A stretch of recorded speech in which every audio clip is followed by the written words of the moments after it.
Hola, buenas tardes. Hola, buenas tardes, profe. ¿Cómo andan? Buenas tardes, profe. ¿Tiene usted, profe? Viene bien. Hay pocos conectados todavía.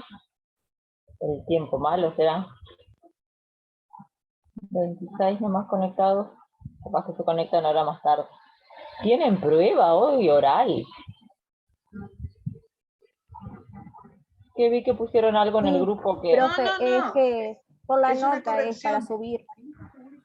Ella va a preguntar y tal, y quien quiere tener un poco más de nota para ayudar por si sacan bajo en el examen, responde las preguntas. Como un repaso van a hacer hoy. Porque Es una clase. corrección de una tarea nomás. Es una corrección de una tarea. Claro. Bien. ¿Supieron al final con quién van a tener farmacología o no? No. No. Bien. Bueno, vamos a arrancar entonces, si no se va a conectar nadie más, vamos arrancando. Vamos a ver hoy los cuidados del paciente con alguna patología cardiovascular o del sistema circulatorio. Solo enfocado vamos a ver todas las patologías, pero enfocado solo a los cuidados de enfermería, porque ustedes la parte de la anatomía, la fisiología de la enfermedad ya la vieron con la otra docente, así que vamos a enfocarnos solamente en la parte de los cuidados. Ustedes, lo que no sé si vieron algo que estaba dentro de los cuidados, ahora que yo tenía que darles, era paro cardiorrespiratorio, ¿vieron?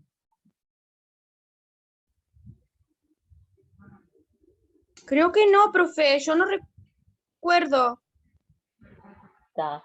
Bien, vamos a ver igual un poquitito de los cuidados de un paciente en paro, a ver qué hacemos. Pero me parecía que yo no lo había visto en el programa de anatomía, por eso les pregunté. Bien, vamos a arrancar.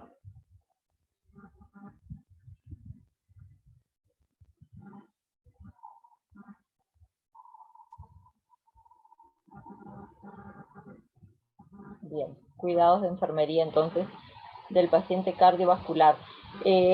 Ustedes vieron que la la mayoría de las patologías cardiovasculares están relacionados o afectan siempre a otro sistema también, ¿no? No es que el paciente sea solo una patología cardiovascular. Cada vez que tenemos un paciente internado por algún cuadro cardíaco, ya sea, no sé, un edema agudo de pulmón, un infarto, un ANGOR, siempre... Profe, ese no es, disculpe que la moleste, pero ese no es que hay que hacer el RCP.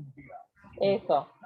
Ah, eso dimos, o sea, el procedimiento, el RCP y eso dimos, sí. Ah, bien, está.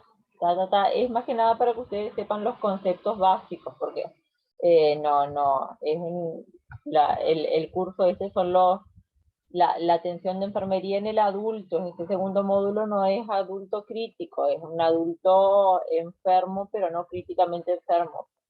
Bien, para que ustedes sepan cómo, si les llega un paciente en paro a la emergencia, cómo proceder. Es eso, básicamente. Lo que les decía, que las enfermedades cardiovasculares siempre están asociadas a otro tipo de enfermedad que afecta a otro sistema. No, ay, ¿me escuchan? Porque me desapareció todo. ¿Se escucha, sí, profe? Sí, se escucha, sí. Me parece que tengo que darle el admitir a alguien y se me corta, no me aparece para darle admitir. Bien. Por ejemplo, un paciente que está internado por un edema agudo de pulmón seguramente tendrá afectada también la parte pulmonar. Un paciente con un infarto agudo de miocardio seguramente tendrá un problema en las coronarias, un problema de placas de ateroma, de arteriosclerosis, y muchas veces también la patología cardíaca se asocia a alguna falla renal. La función renal del paciente no funciona adecuadamente, no es normal. O sea que el paciente cardíaco es un combo de todo, no es solamente que tenga afectado el corazón, siempre tiene algún otro sistema también acompañando. Entonces por eso los cuidados de enfermería del paciente cardíaco se enfocan a la parte cardíaca de la enfermedad propiamente dicha, pero después hay que ir uniendo todos los sistemas, como yo les decía ayer, no, todos los, si el paciente tiene una falla renal o orinar poco, no es que porque sea un paciente cardíaco me voy a olvidar de la diuresis del paciente, tenemos que controlar la diuresis por los edemas. Es aprender a unir los sistemas. Yo voy a tratar de dejar de compartir esto para admitir a gente que falta porque no puedo. No sé por qué me desaparece.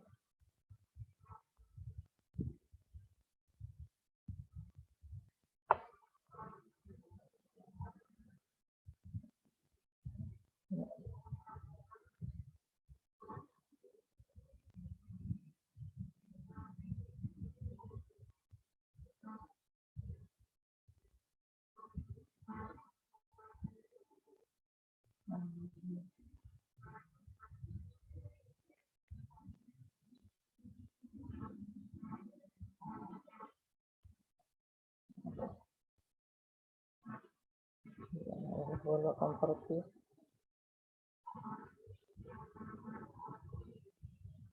Bien. Haciendo un poquito de estadística, las enfermedades cardiovasculares siguen siendo la principal causa de muerte en todo el mundo. Por eso hay muchos programas hoy en día, programas de salud que están enfocados a la parte de la prevención de la enfermedad cardiovascular, porque al ser la mayor causa de muerte a nivel mundial, hay que estar alertas y tratar de prevenir la enfermedad cardiovascular.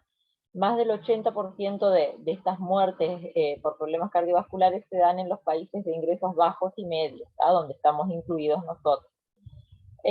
Hay una estimación que se cree que para el año 2030 van a morir cerca de 23 millones y medio de personas por enfermedad cardiovascular, en el mundo estoy hablando, ¿no?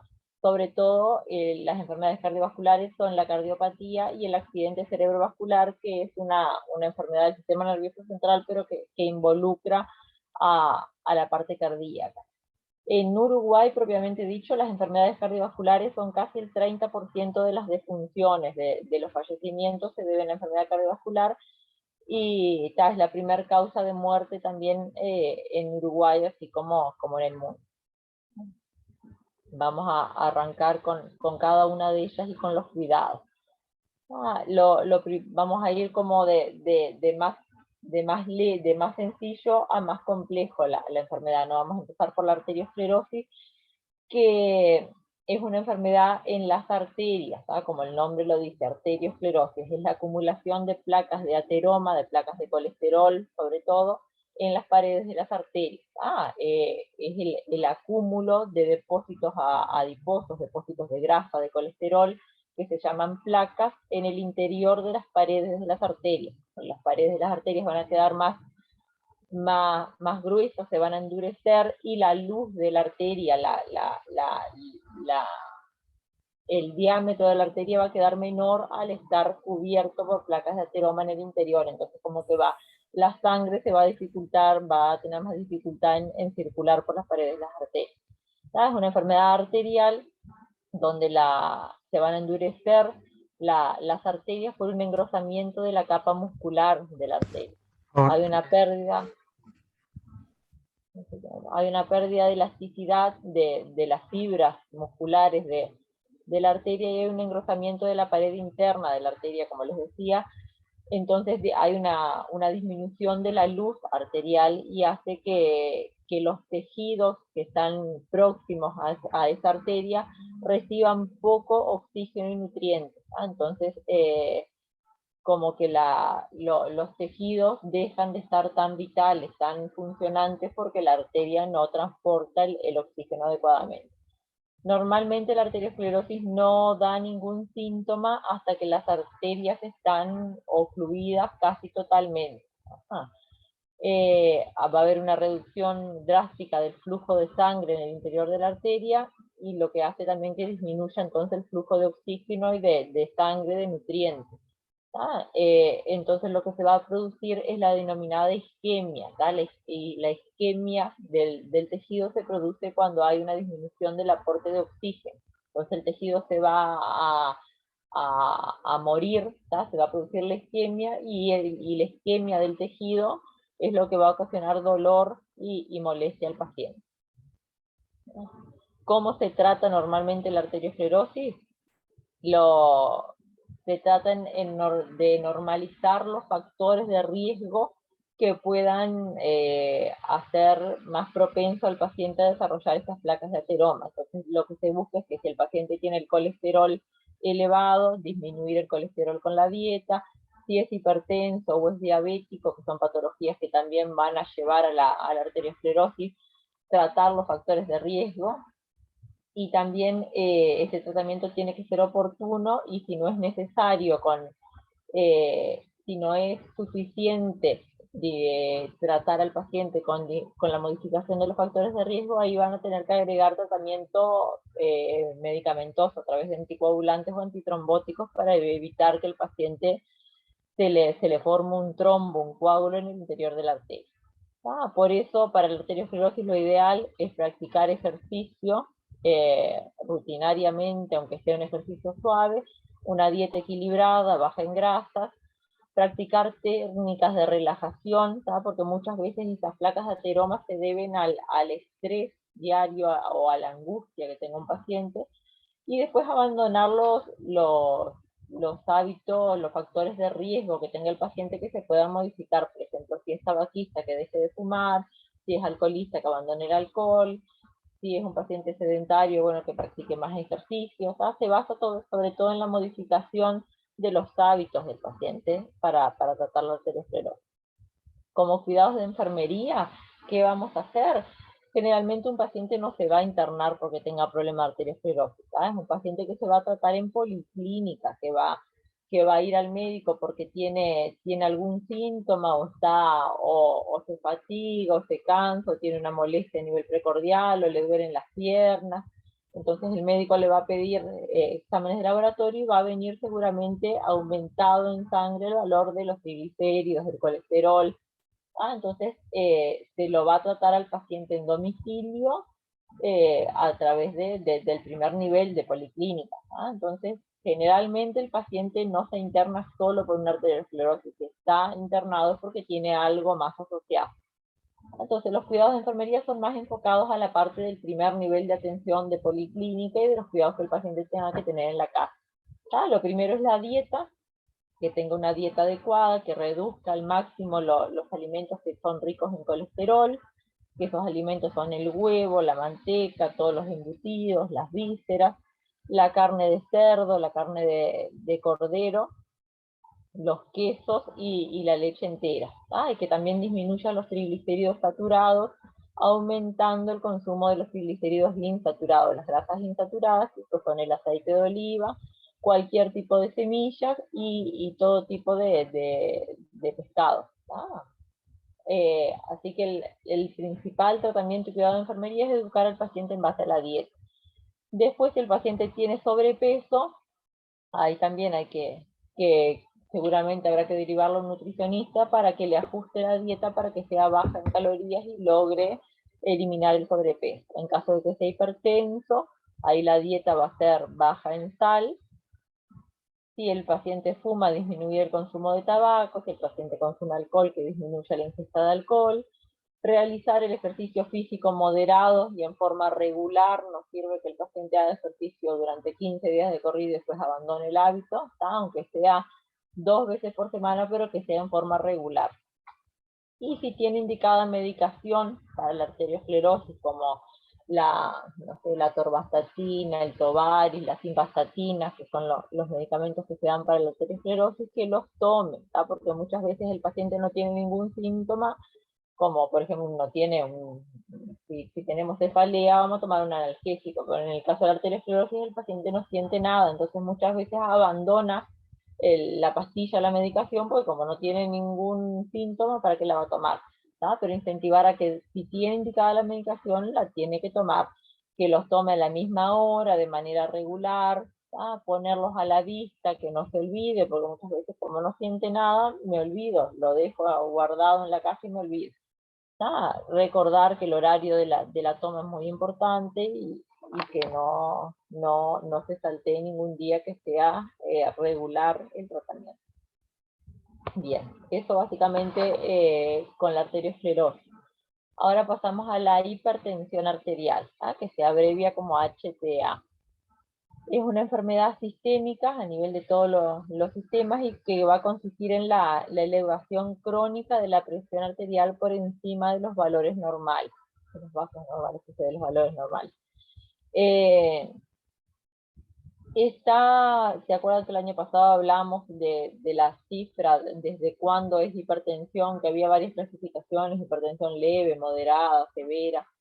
Entonces, por encima del valor que se considera normal, que hoy en día está en 13,8, 130, 80, 130, 90, eso sería considerado hipertensión arterial, pero no es tampoco en una toma aislada, ¿no? Sino que son varias tomas consecutivas que el paciente mantenga esa presión para por recién considerarlo hipertenso. ¿Qué síntomas le va a dar al paciente la hipertensión arterial? ¿Qué va a sentir? Va a sentir cefalea, mareo, náuseas, disnea, el pulso rápido, o sea, una taquicardia, una arritmia, alteración a nivel visual, puede ver borroso y puede estar con rubor facial, como enrojecido. Los cuidados de enfermería para la hipertensión arterial, primero son cuidados avanzados en la prevención. Si el paciente no es hipertenso, pero tiene antecedentes familiares de hipertensión en la familia, lo que primero tenemos que hacer es educar en cuanto a la prevención, que el paciente no es propenso a desarrollar la enfermedad, pero que no llegue a ser hipertenso. Entonces, ¿cómo cuidamos desde la prevención? Indicándole al paciente que no fume, evitar el consumo de alcohol, que mantenga un control de peso dentro de los valores normales, evitar los cuadros de estrés, realizar ejercicio físico regularmente y practicar una dieta cardiosaludable, una dieta baja en grasas saturadas, una dieta baja en el consumo de sal. Eso para prevenir la hipertensión arterial. En cuanto a la dieta, la dieta del paciente hipertenso tiene que ser una dieta hiposódica, ¿tá? O sea, de bajo contenido de sal, de sodio. Tiene restricción en el sodio con el fin de prevenir o corregir el exceso de sodio que hay en el organismo, porque el sodio lo que hace es aumentar la cifra de presión. Si tenemos un paciente hospitalizado, internado, que está hipertenso, ¿qué hacemos con ese paciente que está hipertenso en sala? Un monitoreo continuo de la presión arterial. Si tenemos a disposición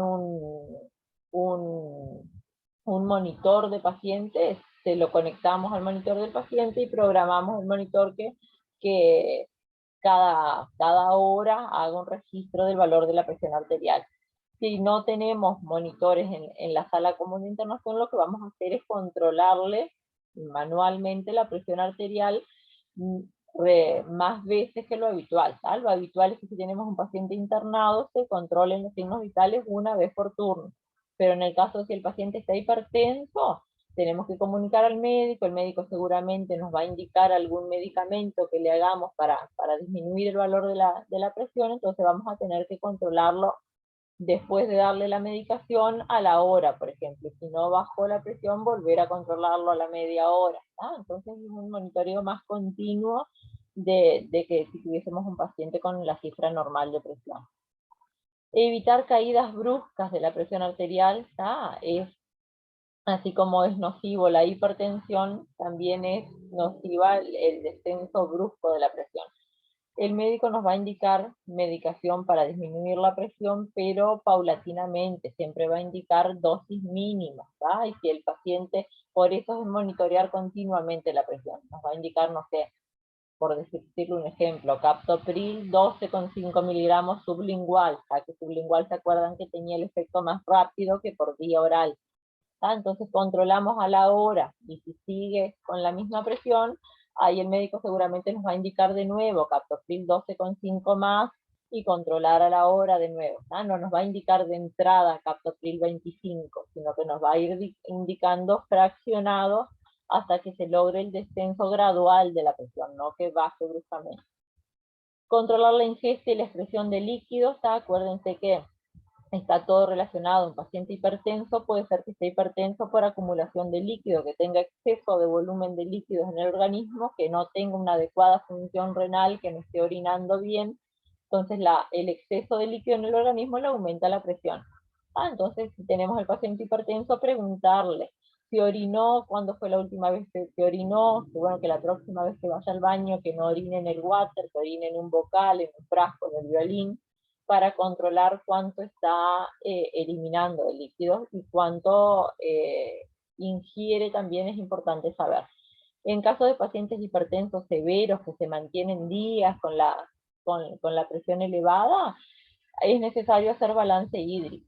No es solamente controlar en un rato cuánto ingirió, cuánto eliminó, sino hacer un control seriado, a través de una planilla de balance hídrico. Apoyo emocional al paciente, que se quede tranquilo, que la presión está un poquito alta, pero que ya el médico indicó medicación para bajar, que no se angustie, que no se preocupe. El año pasado creo que hablábamos en los talleres que lo ideal es que nosotros no le digamos al paciente, menos cuando está hipertenso, qué valor de presión arterial tiene.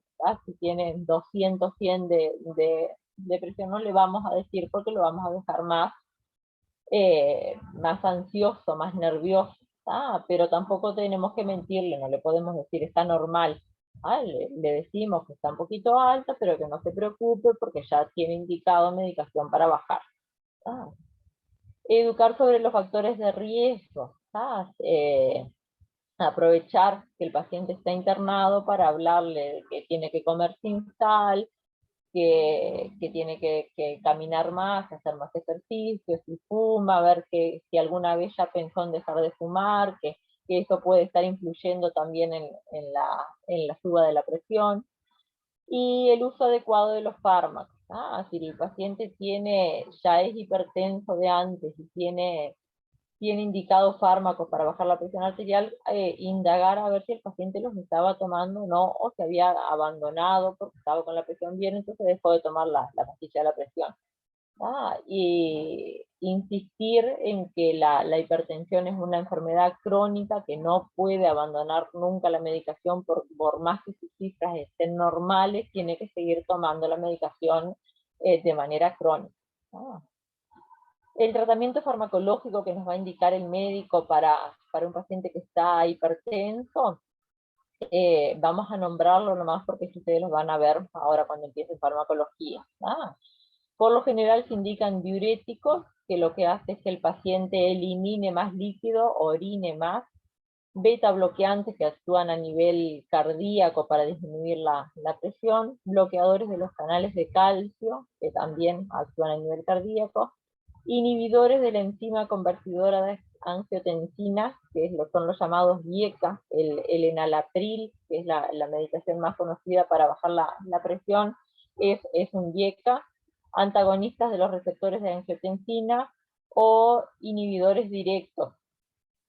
Estos son los nombres genéricos de los medicamentos para la presión. Los diuréticos, el más conocido es el furosemid, o la espironolactona.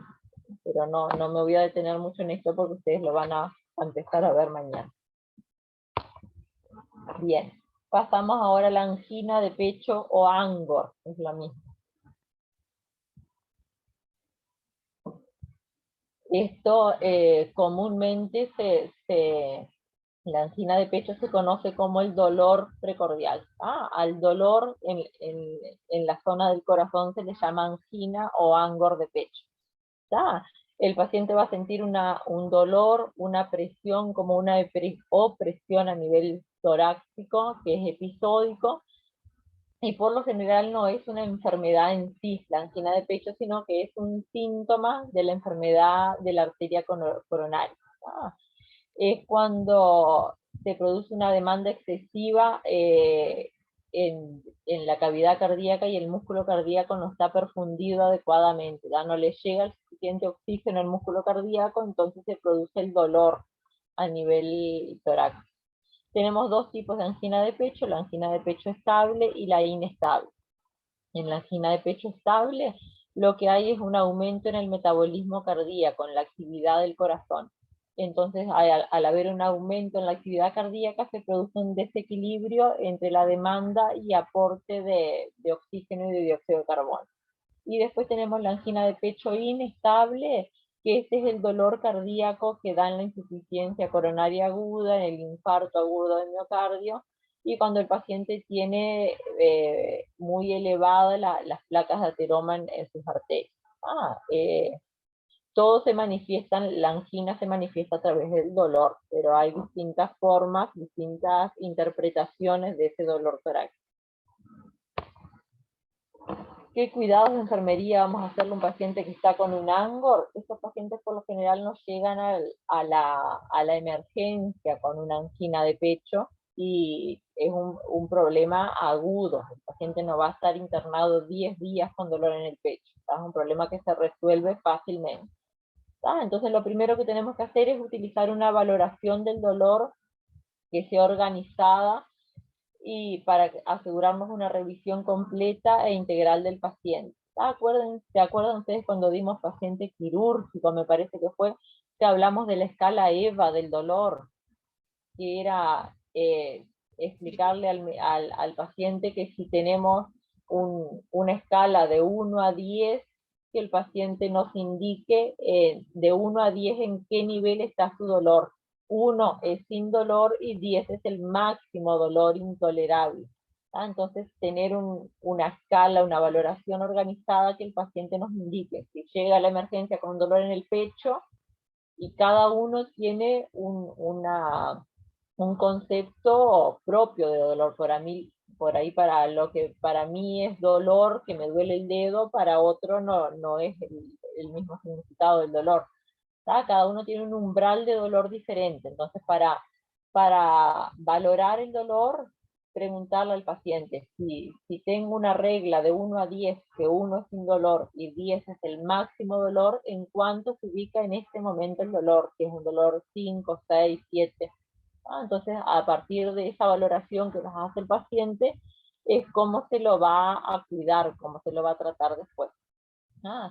Supervisar si ese dolor del momento que llegó el paciente a la consulta empeora, si empeora en intensidad o en duración, si se hace más duradero el dolor o si es un dolor de corta duración, lo que puede indicar que si es una angina de pecho inestable, si esa angina de pecho puede evolucionar a un infarto agudo de miocardio.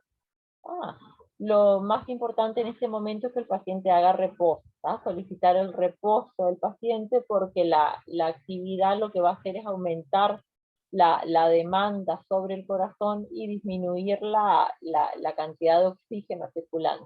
Entonces, que el paciente que no llegue a la emergencia con un ANGO, con una angina, ubicarlos en un lugar tranquilo, que el paciente pueda estar en reposo, que pueda descansar, administrar y vigilar la saturación de oxígeno, porque puede ser un paciente que tenga disminuida la saturación y que esa disminución de la circulación de oxígeno le va a llevar al dolor en el músculo cardíaco. La administración de nitroglicerina por vía sublingual o intranasal, que la nitroglicerina es un fármaco que ayuda a dilatar las arterias coronarias y la acumulación de sangre periférica lejos del corazón.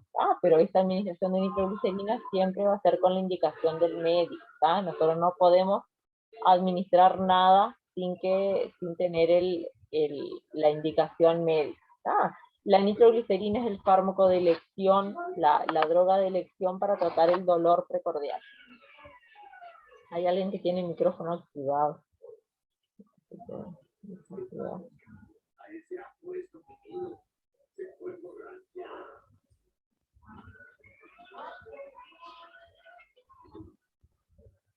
Desactivo el audio de todos.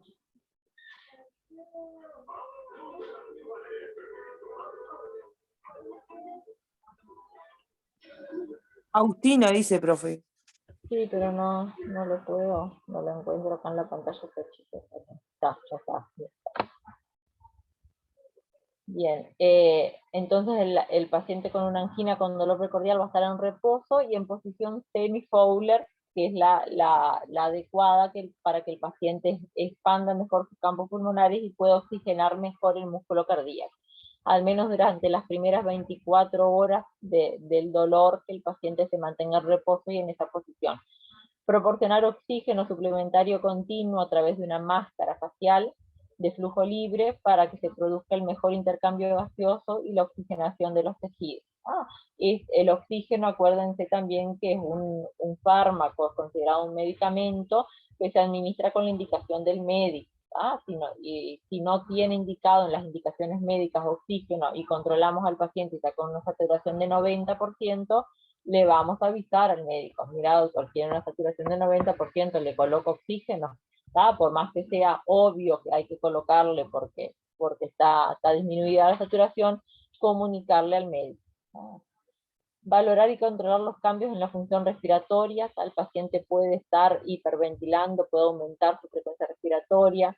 Controlar la saturación de oxígeno continuamente durante las primeras 24 horas al menos. Estos pacientes por lo general se mantienen en emergencia, en alguna de las unidades de los boxes de emergencia, donde hay monitores. Entonces nos va a resultar más práctico conectarle el monitor al paciente, donde va a estar saturando continuamente y vemos la lectura en la pantalla. La auscultación de sonidos pulmonares cada 2 horas para valorar la congestión pulmonar, que ese ANGOR no evolucione a un edema agudo de pulmón. Esta parte de la auscultación es más médica, no de enfermería. Controlar y registrar signos vitales cada 2 horas durante las primeras 24 horas. Instalar y mantener una vía intravenosa para la administración de la terapia que nos indique el médico. A todos los pacientes que llegan siempre con un cuadro de urgencia, siempre se le coloca una vía venosa. De entrada, antes de que el paciente se nos descompense más, siempre le colocamos una vía venosa periférica. Valorar cambios en el estado neurológico del paciente, sobre todo el estado de conciencia, aplicar la escala de Glasgow, porque es un paciente que tiene dolor precordial, que está disminuida el oxígeno en el organismo, esa disminución de oxígeno puede llegar a afectar a nivel cerebral también, el paciente puede volverse somnoliento, nublado, puede perder la conciencia.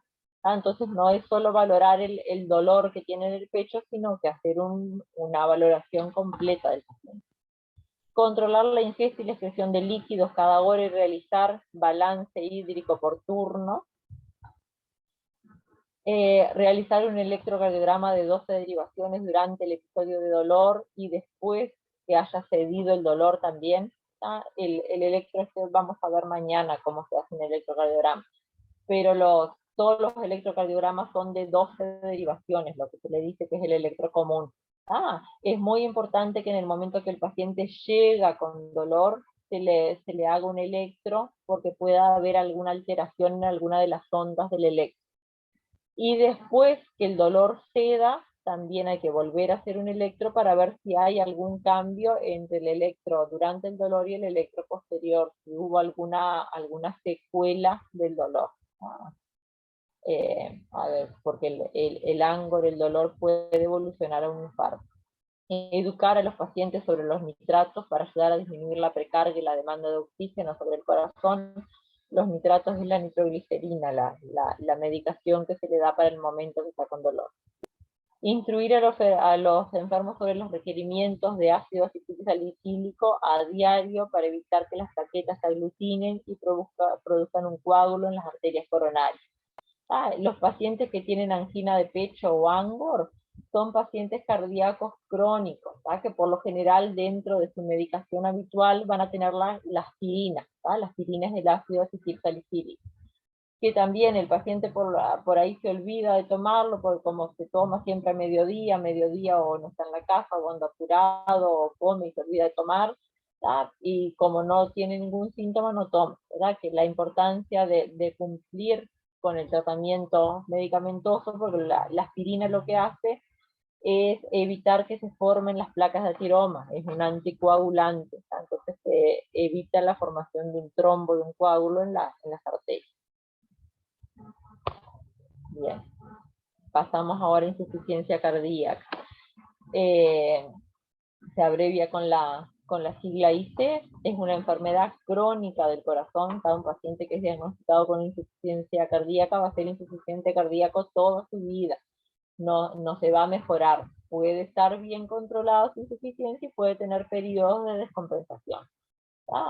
Esta enfermedad no permite que el corazón realice adecuadamente la función de bombeo de sangre al resto del organismo, y la consecuencia de este bombeo inadecuado de sangre van a ser dos.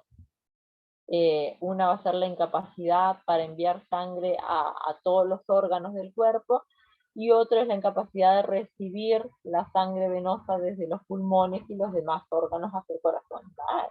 Básicamente lo que da es una alteración en la circulación sanguínea a nivel de todo el organismo. Esta insuficiencia cardíaca, esta falla en el bombeo de sangre, puede ocurrir cuando el miocardio es el músculo del corazón. Cuando el miocardio no puede bombear o expulsar la sangre desde el corazón hacia la periferia, eso se denomina insuficiencia cardíaca sistólica.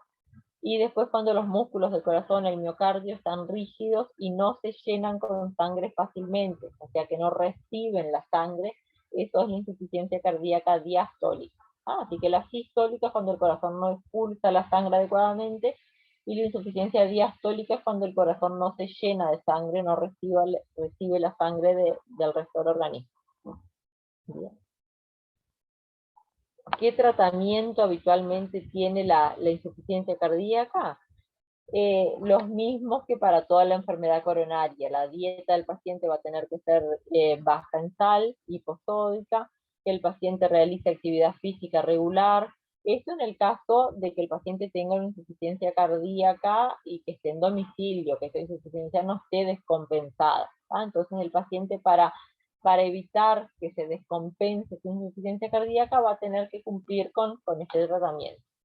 Y dentro del tratamiento farmacológico puede tener indicados diuréticos, digitálicos, opiáceos, que son calmantes, nitritos para el momento que sienta el dolor, broncodilatadores y drogas vasoactivas que lo que hacen es mejorar la perfusión sanguínea, mejorar la circulación de sangre en el organismo.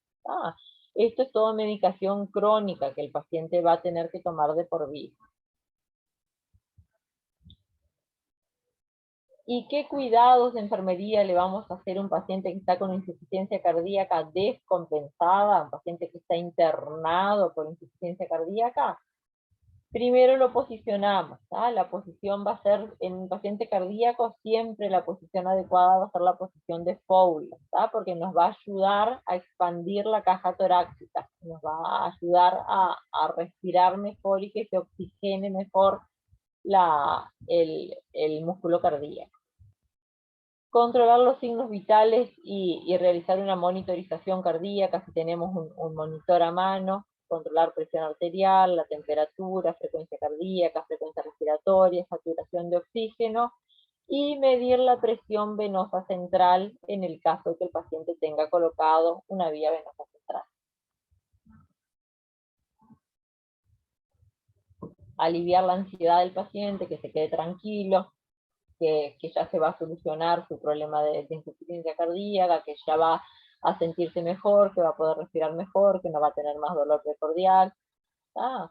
Realizarle una gasometría, siempre con indicación médica, gasometría arterial o venosa en el caso de que el médico indique una gasometría venosa para valorar el estado de los gases en sangre.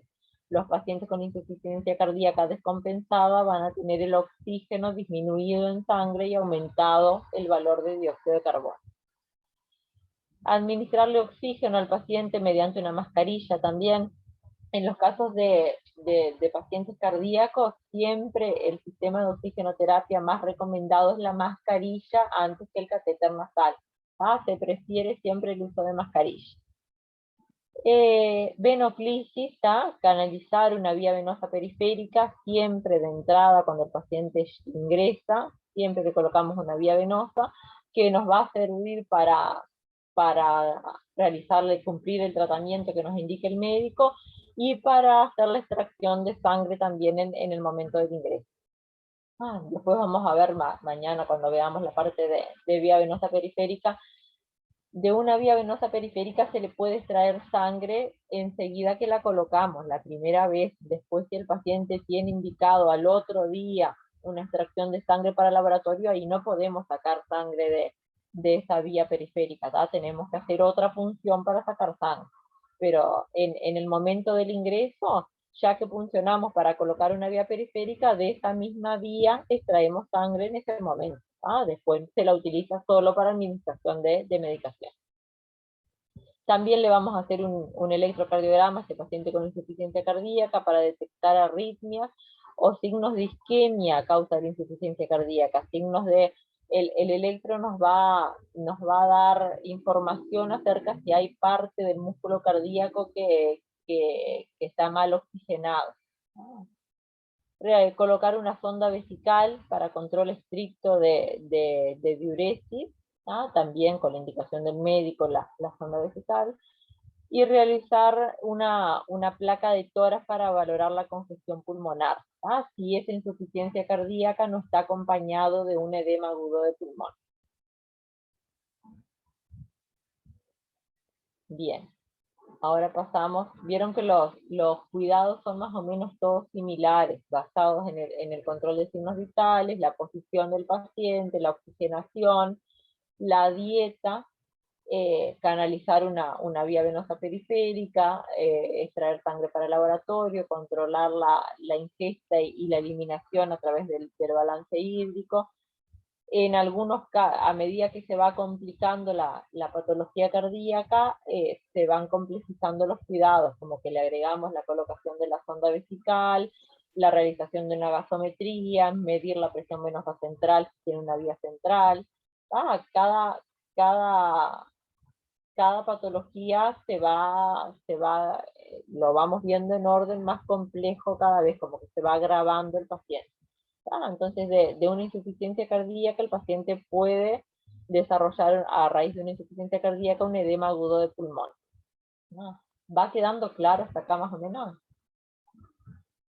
Sí, profe. Sí, profesora.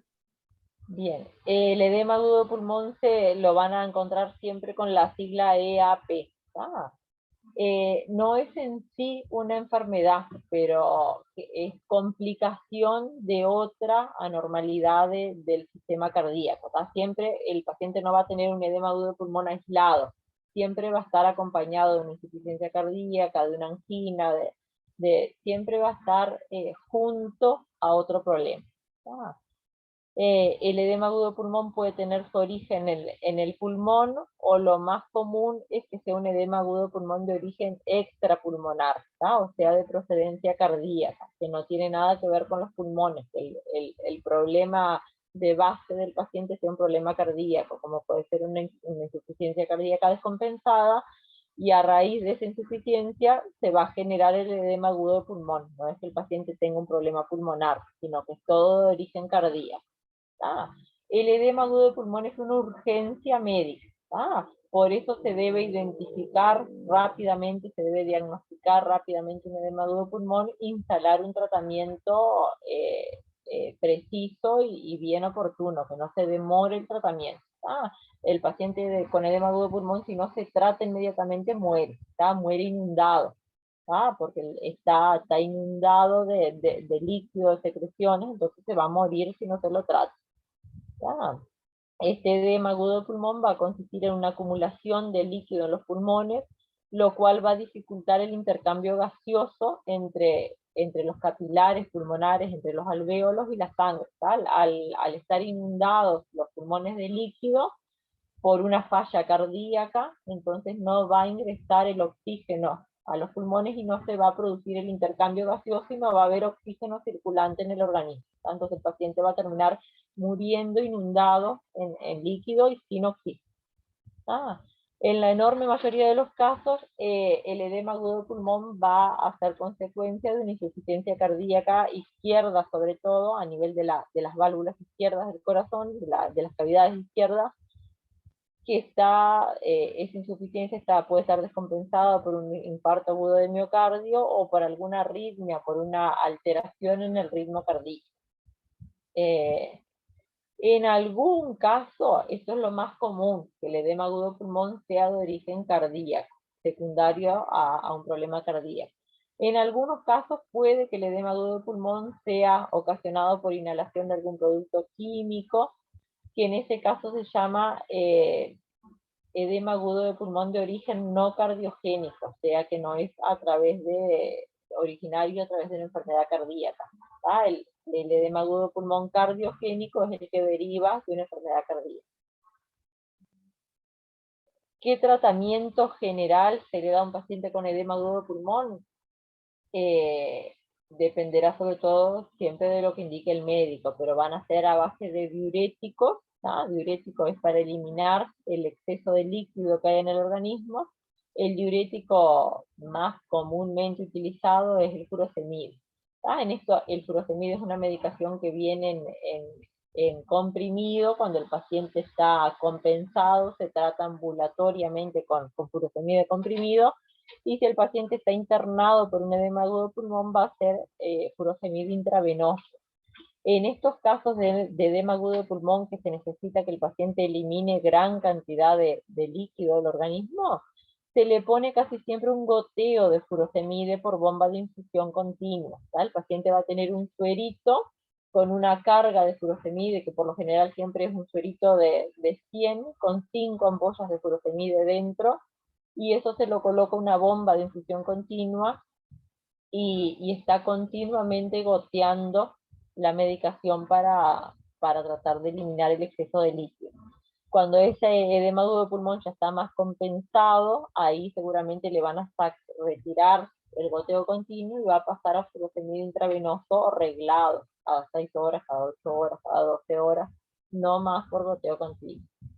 Después se va a indicar un medicamento que va para fortalecer el músculo cardíaco, para controlar el ritmo cardíaco, o para aliviar la presión que se va a ejercer sobre el corazón. Un edema agudo de pulmón da dolor a nivel torácico también, porque hay una una compresión de la caja torácica por la acumulación de líquidos. Entonces el paciente va a sentir como un dolor opresivo, que lo están apretando. Entonces se le indican analgésicos e incluso analgésicos mayores como el tipo de la morfina. En la urgencia, ¿no? Acuérdense que el edema agudo de pulmón es una urgencia médica. Este edema agudo de pulmón siempre va a poner en riesgo la vida del paciente, en riesgo inmediato. Un paciente que no se trata en el momento por un edema agudo de pulmón va a fallecer inmediatamente. El tratamiento por eso debe ser oportuno, debe ser adecuado, y va a involucrar a todos los que estén en ese momento, tanto médicos de emergencia como enfermeros. Si tenemos un paciente que nos llega por un edema agudo de pulmón a la emergencia, lo tenemos que atender a ese paciente, no atender al que ingresó con una cefalea, con un dolor en la pierna. La urgencia médica va a ser el edema agudo de pulmón. Bien, se tiene que instaurar un tratamiento rápido para para desencharcar el paciente, para evitar que muera inundado en líquido. ¿Qué cuidados de enfermería vamos a hacer con un paciente con un edema agudo de pulmón? Administrar oxígeno con los dispositivos de acuerdo a la gravedad del paciente. Si es un paciente que nos ingresa lúcido, le vamos a administrar oxígeno a través de una mascarilla facial, y si es un paciente que ya ingresa con afectación de su sistema neurológico, un paciente que está en coma, seguramente el médico va a resolver colocar un dispositivo de alto flujo, va a intubar al paciente. Valorar el nivel de conciencia del paciente a través de la escala de Glasgow también. Es un paciente que puede estar apático, puede estar irritable, puede estar excitado, porque son pacientes que tienen sed de aire, como que no pueden respirar, entonces se vuelven ansiosos, excitados, porque no pueden, no tienen buena entrada de aire, porque sus pulmones están llenos de líquido. Observamos la coloración de la piel del paciente, el llenado capilar. ¿Se acuerdan cómo se valoraba el llenado capilar? Que había que presionar el lecho unguial durante unos segundos y después soltar a ver si recoloreaba. Valorar la presencia de cianosis, que se valora también en la coloración del lecho unguial, en los labios, en el lóbulo de la oreja. Si el paciente tiene más falta de oxígeno, va a aparecer la cianosis a nivel de las mucosas también. Determinar el desequilibrio ácido-base y la necesidad de oxígeno a través de la realización de una gasometría.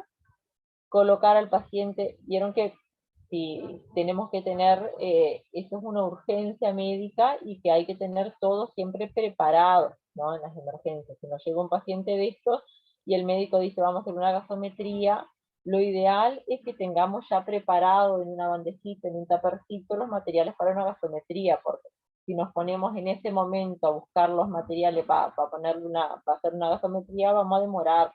Muchas veces somos el único enfermero que está en el momento, que no tenemos ayuda.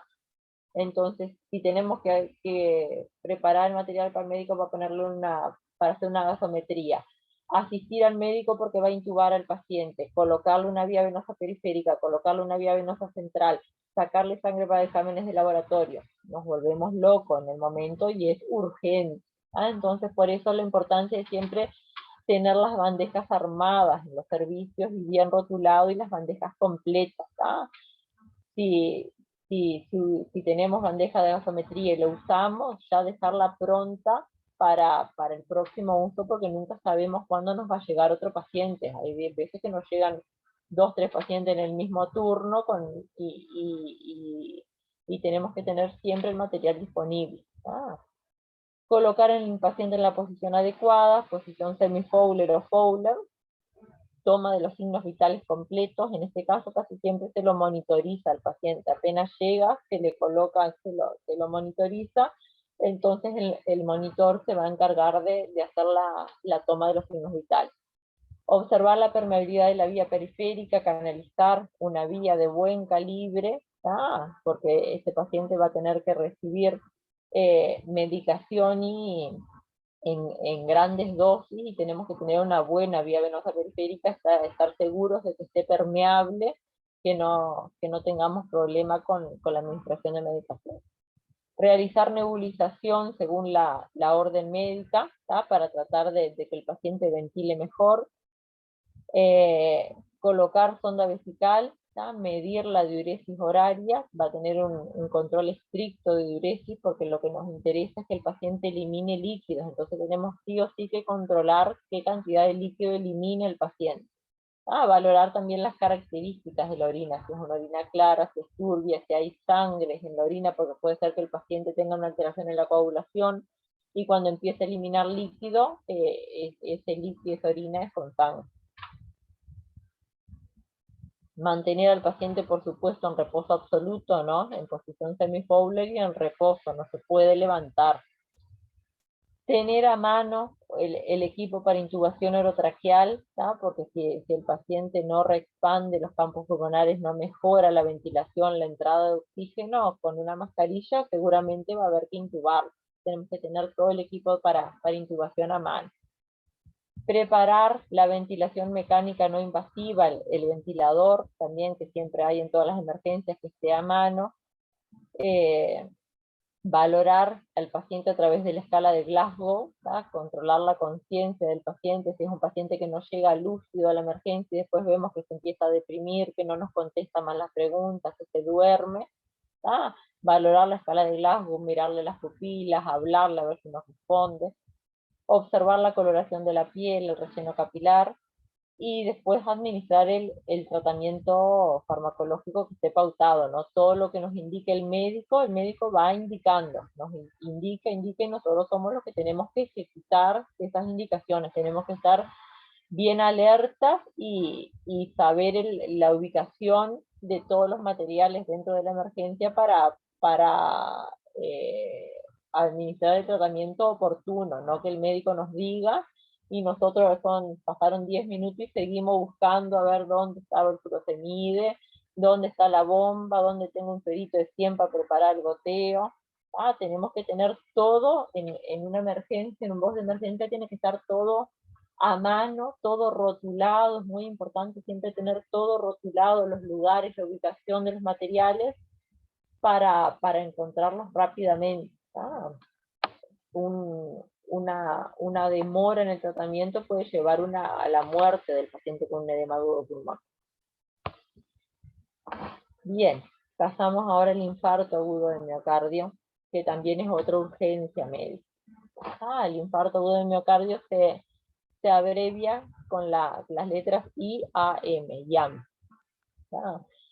Es una enfermedad coronaria que forma parte del síndrome coronario agudo, que se le dice que es el SCA. ¿Qué es el infarto de miocardio? Miocardio es el músculo del corazón. Entonces, es la muerte de las células, de las miofibrillas que forman el músculo cardíaco, y esa muerte de las células del músculo cardíaco está dada por la falta de aporte de oxígeno a una zona del corazón. Esta falta de aporte de oxígeno va a ser consecuencia de una oclusión aguda y total de la arteria que irriga esa zona. Entonces lo primero que va a pasar, la arteria coronaria, la arteria que irriga una zona del corazón, se va a tapar por una placa de ateroma, por un trombo. Entonces va a disminuir el aporte de oxígeno en esa zona por donde cruzaba esa arteria. Entonces, al no haber aporte de oxígeno, el músculo que estaba irrigado por esa arteria va a morir. Y eso es el llamado infarto agudo del miocardio, es la muerte de una parte del músculo cardíaco. Después va a depender de la extensión de esa necrosis, de esa muerte, las características del infarto. Hay infartos que son extensos y hay infartos que son localizados a una pequeña parte del músculo cardíaco. Según la extensión del infarto va a ser la gravedad también y la posibilidad de sobrevida que tenga el paciente. Hay unos infartos que son extensos y son fulminantes, el paciente fallece en el momento. Hay otros infartos que son pequeños parciales que el paciente tiene tiene altas chances de sobrevivir y de tener una buena calidad de vida posterior. ¿No? ¿Cómo se va a producir entonces el infarto agudo de miocardio? Las arterias del corazón se van a estrechar, ¿tá? Debido a una placa de ateroma, de un coágulo, de un trombo. El oxígeno no va a llegar al miocardio, al músculo cardíaco, y este miocardio, al no recibir oxígeno, no puede producir energía para moverse, para bombear la sangre, para que funcione el corazón. Entonces mueren las células del tejido coronario que no reciben esa sangre. La muerte de las células se llama necrosis. El tejido muscular se va a necrosar, va a morir y no va a funcionar más esa parte del corazón. ¿Qué actividades de enfermería se realizan previo al diagnóstico de un infarto? Estos pacientes con un infarto también, como el edema agudo de pulmón, son pacientes que nos llegan a la emergencia. Difícilmente vamos a tener un paciente en sala que haga un infarto. Puede pasar, pero por lo general el paciente con un infarto llega a la emergencia. Después de solucionado su problema, de hecho tratamiento, ahí el paciente pasará a sala con un infarto ya tratado, ya evolucionado. Pero la urgencia médica, el diagnóstico de infarto siempre nos llega a la emergencia. Si, lo mismo, si tenemos varios pacientes para atender en la emergencia, es prioridad el paciente que viene con un dolor precordial, porque puede ser sospecha de un infarto. Entonces siempre vamos a atender primero al paciente que viene con un dolor cardíaco que un paciente que está con un dolor en la muela. Entonces, ¿qué hacemos antes de que el médico diagnostique un infarto? Enseguida que nos llega el paciente con dolor precordial, tenemos que hacer un electrocardiograma. Siempre lo primero que se hace a un paciente que sospechemos que tiene un infarto, se le hace un electrocardiograma. Idealmente ese electro tiene que ser en los primeros 10 minutos que el paciente llega al servicio de urgencia. Apenas el paciente llega y el motivo de consulta es un dolor precordial, lo ingresamos al box de reanimación. Las emergencias por lo general tienen un box de reanimación que se utiliza para la urgencia, y después tienen varios boxes para las consultas menos urgentes. Después tienen otra área que es de internación, de observación, pero este paciente que tiene un dolor precordial va a ir directo al área de reanimación, reanimación cardiopulmonar. Vamos a ver mañana la parte de electro, pero el electro lo podemos realizar nosotros apenas llegue un paciente con dolor precordial. Lo que no podemos hacer es interpretar el electro. Nosotros hacemos el procedimiento, imprimimos la tira del electrocardiograma, pero no podemos valorar si el paciente tiene un infarto o no. Pero va a ser un electro que fue realizado en el momento de ingreso del paciente. Después, cuando llegue el médico, cuando le avisemos al médico, él va a interpretar ese electro. Ante la sospecha, entonces, de un paciente que nos ingresa con un infarto de miocardio, le hacemos el electrocardiograma, le colocamos oxígeno, por más que el control de la saturación del paciente esté normal, lo apoyamos con oxígeno accesorio, le ponemos una mascarilla de oxígeno igual para mejorar la oxigenación del músculo cardíaco. Buscamos un acceso intravenoso, inmediatamente le tenemos que poner una vía venosa periférica, un circuito, y lo monitorizamos. Le colocamos el monitor, los electrodos, el saturómetro y el manguito para la toma de presión arterial. En el mismo momento que canalizamos una vía venosa, también vamos a extraer ya sangre para exámenes de laboratorio y la determinación enzimática. Lo vamos a ver en las próximas clases también, que un paciente con un infarto agudo de miocardio tiene elevado en sangre las enzimas cardíacas, que son la CPK y la CKMB. Son enzimas cardíacas que si sacamos sangre a un paciente y mandamos a analizar, esas enzimas van a venir alteradas. Entonces, que vengan alteradas, sospecha que el paciente puede estar infartando. también es importante que esta extracción de sangre para determinación enzimática sea tomada precozmente, no esperar después de 2 horas que el paciente está con dolor precordial sacarle sangre. Así como hacemos el electro, le ponemos oxígeno, colocamos la vía, ya sacamos sangre para exámenes de laboratorio. ¿Qué cuidados de enfermería iniciales se hacen en un infarto? Podemos dividir los cuidados del paciente con un infarto en cuidados iniciales, cuidados durante la trombolisis y cuidados posteriores a la trombolisis, que ahora vamos a ver qué es. Así que los cuidados iniciales, apenas nos llega el paciente con una sospecha de un infarto, disponer de una unidad cómoda y lo más tranquila posible para el paciente, ingresarlo a un box de reanimación donde el paciente va a estar solo, va a estar más tranquilo, monitorear los signos vitales cada 15 minutos y hacerle valoración electrocardiográfica también.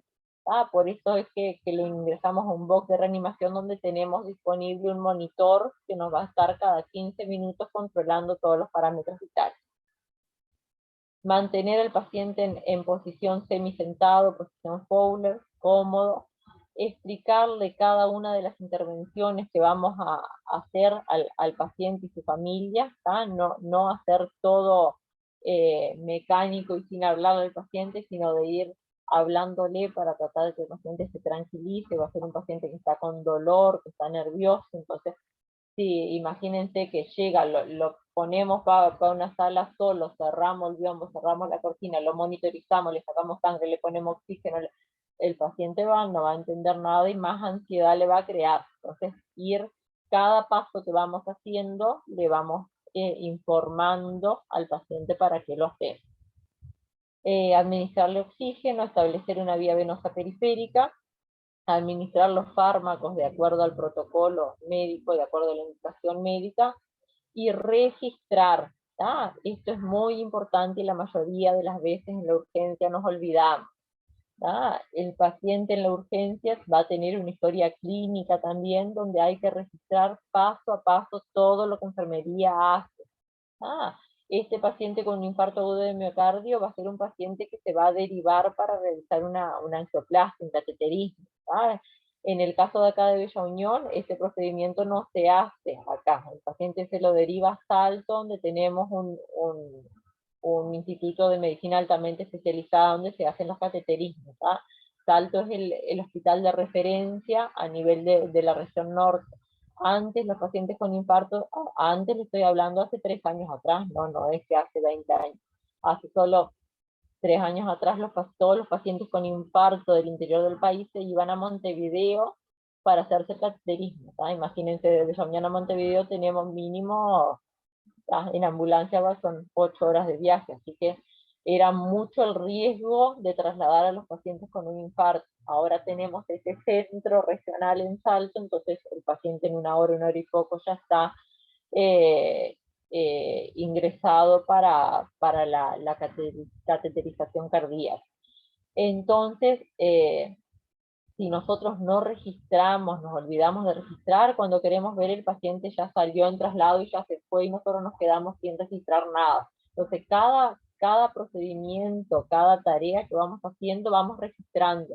Aunque sea con tildes, con puntitos, vamos anotando para que quede un registro de enfermería, porque después por ahí el médico también hace una valoración incompleta, un registro incompleto, y el paciente llega a otro centro que no saben cuál fue el protocolo que utilizaron, cuál fue el procedimiento, si le hicieron tal medicación, si le hicieron gasometría, si le sacaron sangre, y si no está registrado, lo que no está registrado no se hizo. No vale de nada después decir, sí, yo le hice lo que el médico me dijo, pero si nosotros no registramos, está como que no cumplimos con la indicación. Así que hacer cada paso que vamos realizando en la práctica lo vamos registrando en el papel también, para después evitar que omisiones, que el paciente sea trasladado y se vaya sin una historia completa. ¿Qué opciones de tratamiento farmacológico va a tener un paciente con un infarto? Se le van a administrar vasodilatadores, que cuando se le administre la medicación vasodilatadora tenemos que tener ciertos cuidados desde el punto de vista de enfermería en la administración de este fármaco. Son fármacos que tienen que administrarse protegidos de la luz, porque si entran en contacto con la luz se altera la composición.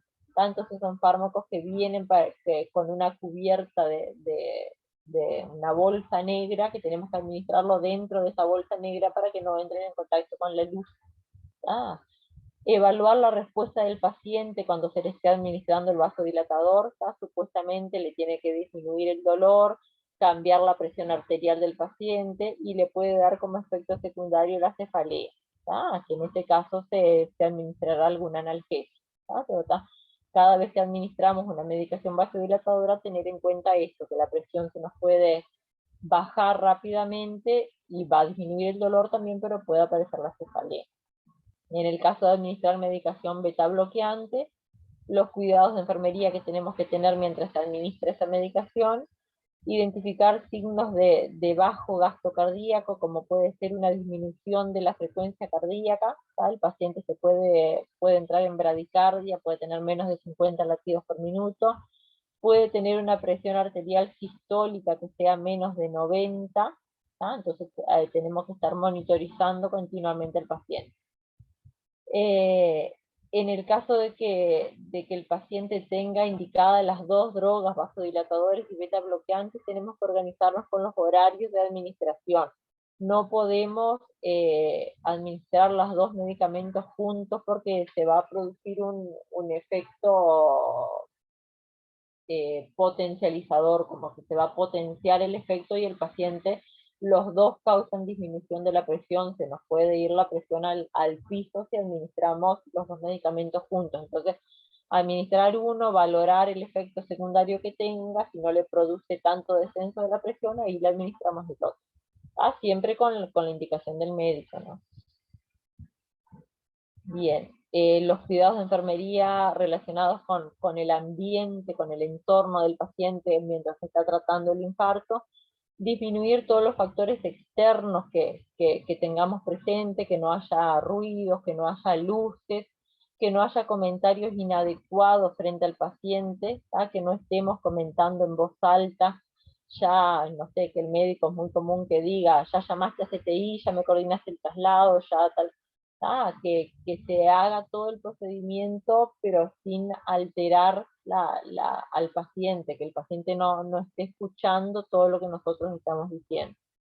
Procurar dar intimidad al paciente, separarlo de los otros pacientes, cerrar cortinas, cerrar biombos, colocar una mampara, facilitar el descanso del paciente. Si el paciente está con una monitorización continua, si está con monitor colocado, bajarle el sonido de las alarmas, no desactivar las alarmas, sino que disminuir el volumen de la alarma para que lo deje al paciente descansar. Promover la comodidad y la seguridad del paciente, que esté en una posición cómoda, colocarle barandillas en las barandas, en los laterales de la cama, por seguridad. Informarle que va a estar monitorizado continuamente, que enfermería está ahí de continuo. Un paciente con un infarto no podemos dejarlo solo, tiene que tener un seguimiento continuo de enfermería y del médico. Agrupar las actividades de enfermería necesarias en una forma en que faciliten periodos de reposo y según la tolerancia del paciente.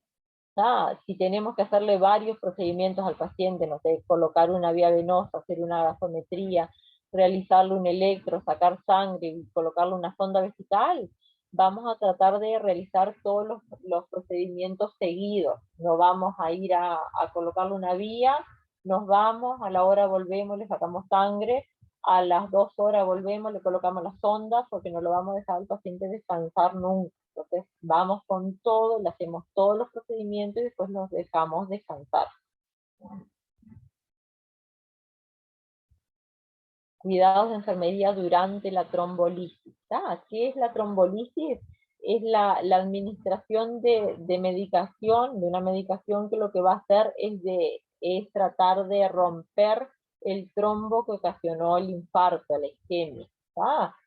esa medicación se pasa inmediatamente después de diagnosticado el infarto a través del electrocardiograma. El infarto se va a diagnosticar a través de los resultados de análisis de sangre y del trazo del electrocardiograma. Una vez que se diagnosticó el infarto, ahí se le va a realizar la medicación para tratar de disolver el coágulo. Esta medicación lo que hace es la trombolisis.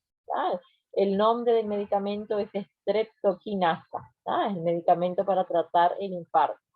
Hoy en día también hay otro medicamento que se está usando también bastante seguido, que es el tenecteplase. Los dos son trombolíticos, sirven para romper el trombo que ocasionó la muerte celular. Durante la administración de este trombolítico tenemos que tener que estar continuamente con el paciente. ¿Qué hacemos entonces durante la trombolisis? Brindamos apoyo psicológico al paciente, al familiar, le informamos el procedimiento que el médico va a hacer. Hay que obtener la autorización del paciente. El paciente que se le va a administrar un trombolítico tiene que firmar un consentimiento informado que está de acuerdo con el tratamiento que le van a hacer. La streptokinasa, que es el medicamento, deriva de una proteína del estreptococo, de la bacteria. Por lo tanto, lo que va a producir es una reacción inmunológica en el organismo, que esa reacción puede ser de leve a grave, y el efecto que le va a causar al paciente va a ser hipotensión, taquicardia, sudoración, fiebre. Ese es el efecto secundario, el efecto no deseado. El efecto deseado es que rompa el trombo. Siempre cuando vamos a administrar la streptokinasa tenemos que tener el carro de paro y el desfibrilador en la unidad del paciente, porque es un paciente que puede durante la administración del fibrinolítico parar, hacer un paro cardiorrespiratorio. Canalizar una vía venosa periférica de grueso calibre. No nos sirve una vía 24 o un 22, tiene que ser un 20, un 18 o más grande. Una buena vía venosa periférica. La streptokinasa es un medicamento que se administra solo por vía periférica, por vía intravenosa periférica. Preparar la streptokinasa y administrarla en 1 hora, es una medicación que se prepara en bulbos, en cargas de 1,5 millones de unidades. Es la dosis de la streptokinasa va a ser indicación del médico y es en base al peso del paciente. Lo que tenemos que saber es que es una medicación que viene en un frasco ampolla en forma de polvo, que tenemos que reconstituirla, y se administra diluida en 100 mililitros de suero fisiológico o de suero glucosado al 5%, de destroza al 5%. Durante la administración del fibrinolítico, el cuidado de enfermería es controlar signos vitales cada 5 minutos, y anotar en una hoja. Siempre hay, en los casos de infarto, siempre hay una hoja que es para durante la administración del fibrinolítico, como una planilla que vamos anotando todo el seguimiento de la administración del fibrinolítico. En este caso la medición de la presión arterial es lo más importante y no nos sirve la medición del monitor. Tenemos que controlarla nosotros manualmente, la presión cada 5 minutos. El paciente puede presentar hipotensión, taquicardia, alguna alteración del ritmo cardíaco. Valorar signos de repercusión, es reperfusión, como que volvió a funcionar el músculo cardíaco. ¿Cuál es el signo de reperfusión que va a ver el médico? Que va a haber un descenso en la onda FT del electrocardiograma. Va a haber una modificación en el trazo del electrocardiograma que puede significar que se disolvió el trombo que estaba afectando esa zona del corazón. Valorar los signos de complicaciones, como son un sangrado cutáneo, sangrado a nivel de las encías, sangrado intracraneal que se valora a través de la presencia de cefalea o de alguna alteración de conciencia, que el paciente reinfarte durante la administración del fibrinolítico o que se hipotienda gravemente. Acuérdense que un fibrinolítico, la streptokinasa, es un anticoagulante potente, así como va a disolver el trombo, el coágulo que estaba en una arteria coronaria, me puede disolver todos los trombos que haya en todo el organismo, y la sangre va a quedar más líquida, por decirlo de alguna manera, y puede causar sangrado. Realizar el electrocardiograma se hizo antes de la administración del fibrinolítico y después de 1 hora de finalizada la infusión de la estreptoquinasa se va a hacer un nuevo electrocardiograma para ver si hubo cambios en el trazo. Reposo absoluto durante 24 horas de ese paciente para disminuir la demanda de oxígeno mediante la disminución de la actividad cardíaca, para que el paciente se mantenga en reposo.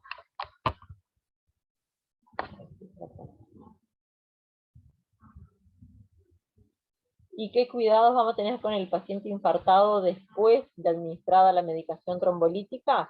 Tenemos que evitar punciones y la inserción de medios invasivos, ¿tá? Tratar de no colocar inmediatamente una sonda, de no sacar sangre para gasometría arterial, porque va a ser un paciente que va a estar muy anticoagulado y va a sangrar fácilmente. Administrar los medicamentos ordenados según protocolo, según lo que nos indique el médico. Valorar al paciente haciendo énfasis en el sistema cardiovascular y en el respiratorio. Una valoración física del paciente, una inspección física del paciente para detectar algún sangrado, que le sangre en las encías, que tenga sangre en la orina, que tenga una hemorragia digestiva, que tenga alteraciones del tránsito intestinal, que movilice intestinos de color negro como si fuese sangre, que haya alguna alteración neurológica, que el paciente quede somnoliento, que quede desorientado.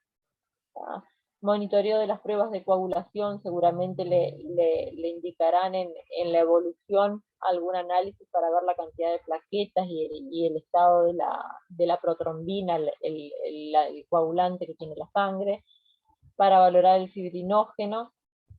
Esta extracción de sangre por lo general se hace un monitoreo continuo. La primera extracción va a ser a las 12 horas después de administrado el fibrinolítico, y después una vez al día se le va a sacar sangre para ver la anticoagulación del paciente.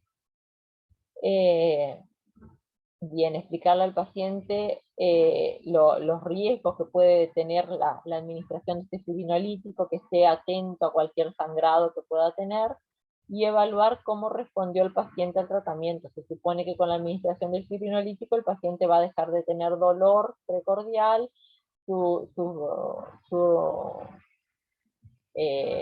saturación de oxígeno va a mejorar, los signos vitales van a tender a normalizarse.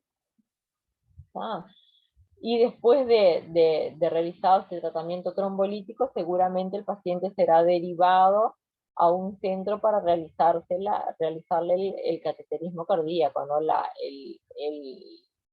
La desobstrucción total del trombo para ver cómo está el estado de las coronarias, de las arterias coronarias, si se disolvieron todos los coágulos que había.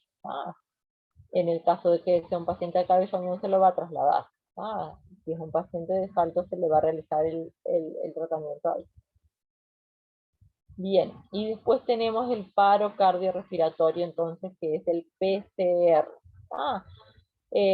Como la palabra lo dice, es la detención, la parada súbita de toda la función del corazón y de los pulmones.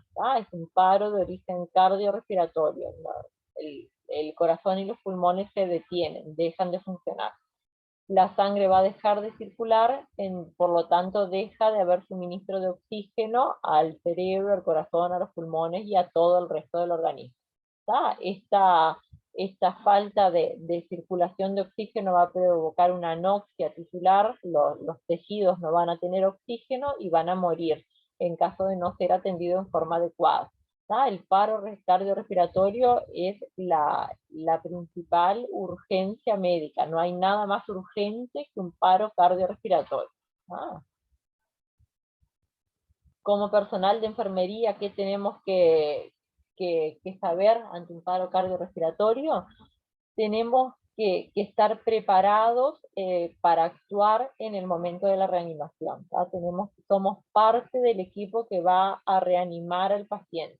Tenemos que conocer los cuidados de enfermería para saber aplicarlos correctamente y reconocer a un paciente que está en paro, porque muchas veces el paciente es traído, no sé, por una emergencia móvil, por un móvil policial, o por un vecino, por alguien que lo encontró en la calle, por un familiar, la persona está en paro y el que lo recibe en emergencia es enfermería, ¿tá? Siempre somos nosotros que estamos en la puerta de las emergencias para recibir a los pacientes. El médico va a estar ahí y va a venir en el momento, pero el que recibe el paciente somos nosotros.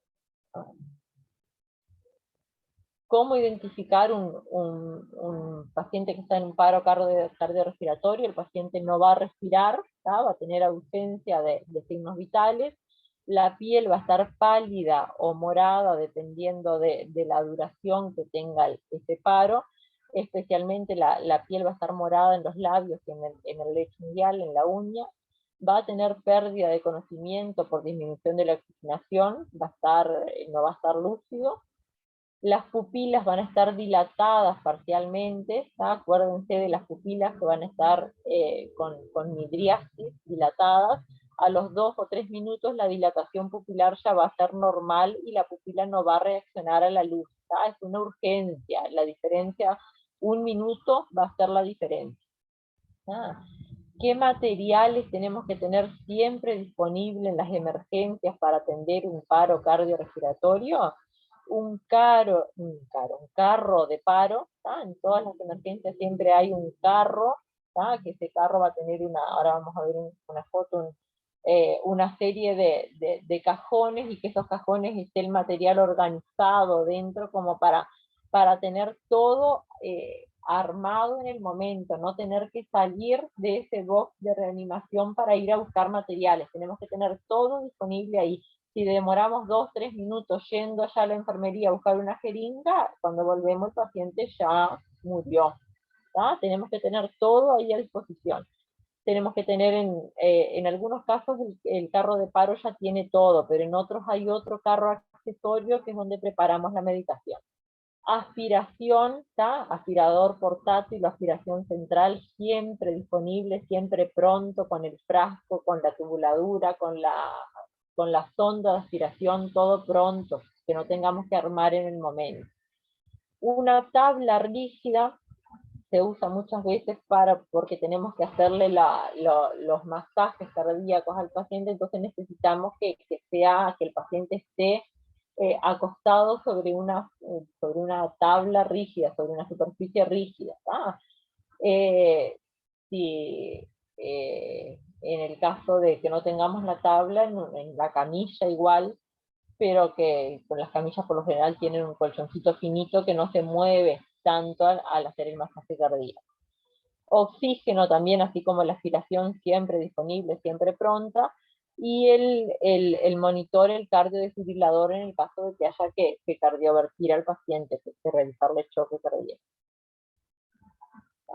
Esto básicamente es lo que tenemos que tener en un box de emergencia para realizar una reanimación cardiopulmonar. Esto es lo que yo les decía, el carro de paro. En la mayoría de los lugares es igual el carro. Va a tener arriba del carro un monitor, que es para monitorizar al paciente, y ya es incorporado el cardiodesfibrilador en el caso de este monitor. Y después una serie de cajones que tienen que estar organizados. Por ejemplo, en el primer cajón va toda la medicación, en el segundo cajón va todos los materiales para intubación del paciente, en el tercer cajón hay todo el material para colocar vía venosa periférica, macrogoteros, sueritos, tubos para exámenes de laboratorio, sondas de aspiración, máscaras de oxígeno. Tenemos que tener un orden en el carro, y lo ideal es que estén rotulados los cajones también con qué material tienen cada uno.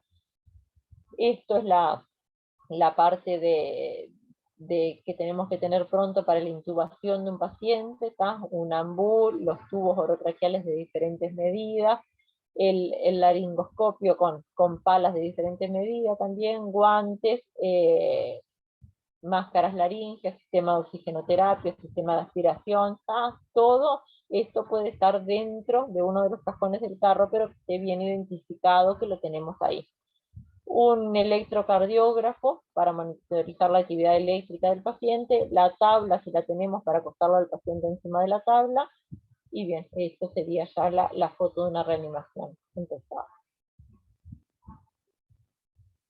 ¿Qué cuidados tiene enfermería durante el paro cardiorrespiratorio?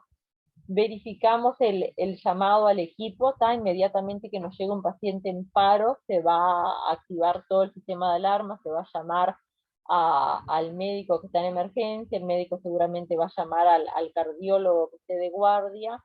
Si estamos solo un enfermero en el sector, seguramente se va a tener que pedir apoyo a la enfermería de otro sector o a la NER que esté en el turno que venga a colaborar. Traer el carro de paro y el carro de administración de medicación parenteral en el caso de que no lo tengamos ahí dentro del box donde ingresó el paciente. Permeabilizar la vía aérea, ver que el paciente no tenga nada en la boca que le haya producido el paro, ver que la vía aérea esté permeable. Aprontar una fuente de oxígeno ya para colocarle al paciente, colocarlo en una tabla rígida para comenzar las maniobras de reanimación, preparar el material de aspiración, ya tenerlo a mano, abrir el manómetro de la aspiración para que ya quede funcionando, colocar una vía venosa periférica al paciente inmediatamente. El paciente que está en un paro cardiorrespiratorio tiene disminuida la perfusión periférica, ¿no? Acuérdense que va a estar con cianosis, va a haber disminución de la circulación periférica. Entonces, cuanto más demoremos en colocar una vía venosa periférica, más difícil va a ser después, no vamos a encontrar venas. Entonces, cuanto antes analicemos una vía periférica, mejor. Y una vía de buen calibre, no me sirve un Avocat 24, en este caso tiene que ser un 18 o más grande. Colaborar con preparación de drogas y las distintas mezclas, los distintos preparados de suero. Programar y regular el volumen de las soluciones a administrar en coordinación con el médico, ver los goteos de los sueros, calcular las dosis de los fármacos y preparar las diluciones. Administrar los medicamentos diciendo en voz alta las dosis en el momento de administrarlos, porque en estos casos es un caso de urgencia, entonces se van haciendo muchas tareas a la vez. Entonces el médico te va a indicar, carga 10 ampollas de adrenalina, hacele 5 ampollas, pará, avísame cuando la avises, controlarle la presión, ve si retoma el ritmo cardíaco, controlar la saturación. Junto con las 10 ampollas de adrenalina, administrar, darle una ampolla de fentanil, varias cosas a la vez. Entonces, a medida que el médico nos va indicando, nosotros vamos a ir administrando y vamos a decir en voz alta lo que le vamos administrando, que está como medicación hecha. Realizar los registros pertinentes según la hora de aplicación. En todas las reanimaciones siempre tiene que haber un reloj de pared donde vayamos mirando las horas para después registrar con horario la medicación, a qué hora se le hizo, es muy importante saber, para saber después cuántos minutos de reanimación llevamos. Asistir en la intubación del paciente. Este paciente va a ser un paciente que al estar en paro, parada su función respiratoria, no va a respirar, entonces vamos a tener que asistirlo en la ventilación, el médico va a tener que intubar. Asistir al médico en la intubación, permanecer pendiente de todos los parámetros vitales del paciente, controlar continuamente el pulso, la respiración, la frecuencia cardíaca, la presión arterial. ¿Qué cuidados posteriores al paro va a tener un paciente una vez que el paciente salga del paro y retome su ritmo cardiorrespiratorio? Vamos a monitorizarlo estrictamente, evaluar permanentemente el paciente después de que salió del paro, valorar neurológicamente al paciente, a ver qué secuelas puede haber tenido esa falta de oxigenación a nivel cerebral, si el paciente está orientado, si sabe quién es, si se acuerda lo que le pasó, quién lo llevó al hospital. Evaluar el tiempo de inicio y finalización de la reanimación, puesto que la probabilidad de supervivencia disminuye cada minuto que pasa en la evolución del paro. No es lo mismo las secuelas que va a tener un paciente que se reanimó durante 5 minutos y salió del paro, que un paciente que estuvo media hora reanimándose y salió, pero ese paciente seguramente va a quedar con alguna secuela, sobre todo a nivel neurológico, por la cantidad de tiempo que tuvo sin suministro de oxígeno, ¿no? Y con sus funciones vitales paralizadas. realizar los registros de enfermería en forma clara, concisa, bien redactado, que lleve un orden, ¿tá? Que describa todo el procedimiento que se realizó, todos los insumos que se utilizaron, la hora de inicio, la hora de finalización de cada maniobra, de cada procedimiento. Notificar a la familia, esto en realidad corresponde más al médico, pero enfermería siempre es la que está más en contacto con la familia, y la familia nos va a preguntar, ¿y cómo va? ¿Y mejoró? ¿Y ya está bien? Entonces, corresponde, la información a la familia corresponde al médico, pero nosotros como enfermería tenemos que estar en contacto también. Los resultados de una reanimación cardiopulmonar exitosa se van a ver reflejados en la sobrevivencia del paciente, en la recuperación y en la restauración de las funciones vitales. ¿No? Una reanimación cardiopulmonar exitosa es que el paciente salió del paro y recuperó sus funciones vitales, retomó su función cardíaca y su función pulmonar. Una reanimación cardiopulmonar fallida es cuando el paciente fallece. El desconocimiento de las maniobras de reanimación por parte del personal de salud va a suponer que ese paciente va a tener un desenlace fatal. Si nos llega un paciente en paro, una emergencia, y no tenemos un carro de reanimación, no tenemos el sistema de aspiración y de oxigenación pronto, no tenemos la destreza en los procedimientos, seguramente ese paciente va a fallar la reanimación y va a terminar falleciendo, va a tener un desenlace fatal.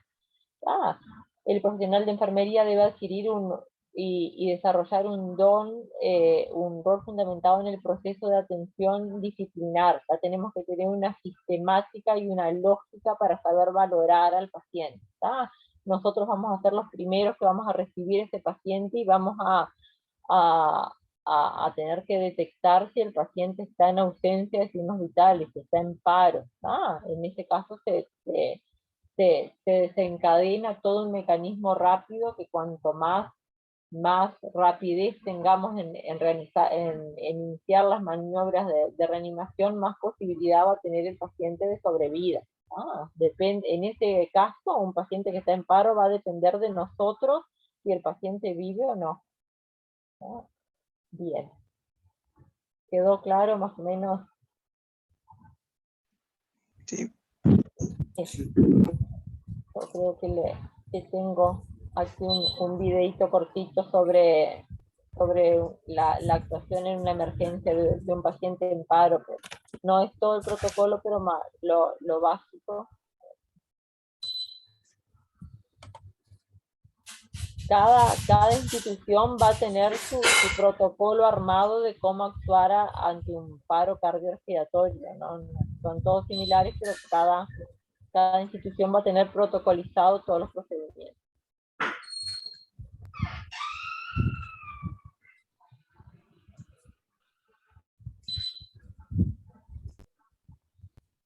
Paciente no responde, no respira, no tiene pulso.